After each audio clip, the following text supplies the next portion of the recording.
Hello guys, good evening. Maulan na namang gabi.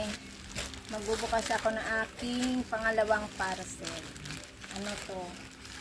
Lagayan ng sapatos.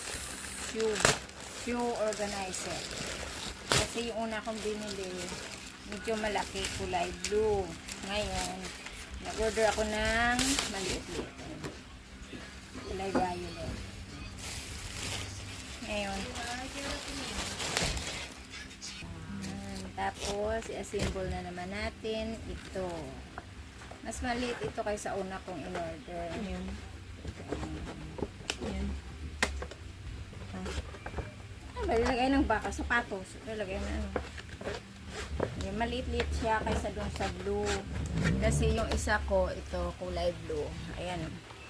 Ito.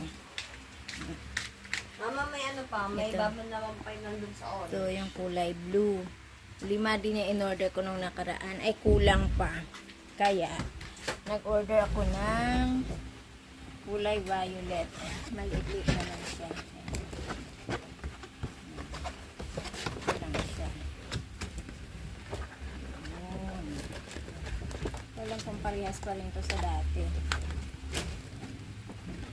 Madali lang naman siya i-assemble. Yan lang oh. Itupi lang natin to. Ganyan. Tapos itong isa, ganyan natin. Yan. Tapos, saka yung ganito. Ito may lock siya. Ito yung lock niya. Tapos, ito yung butas niya. Tsaka ito. Kailangan buksan natin ito. Yan. Tanggalin natin yan. Yan. Tapos, itong isa, ganun din.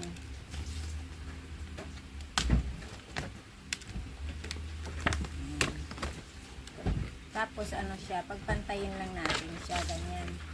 Pantayin lang natin yung dalawang, itong butas nito, tsaka dito, pantayin lang natin. Yan. Tapos, ilalak natin siya ng ito niya. Ayan o, kasi magkabilaan yung lock nito. Ito. Ayan, magkabilaan siya. Ganon din dito sa kabila. Ayan. Kaya ilak din natin siya ng ganyan. Yan. Pasok natin ito dito. Tapos itong dulo niyang ito to. Itong isa. Yan. Ilak din natin siyang ganyan. Yan o. Yan. Ilak natin siya. Tapos ipasok din natin itong isang lock. Yan. Yan. Ganon din dito sa kabila.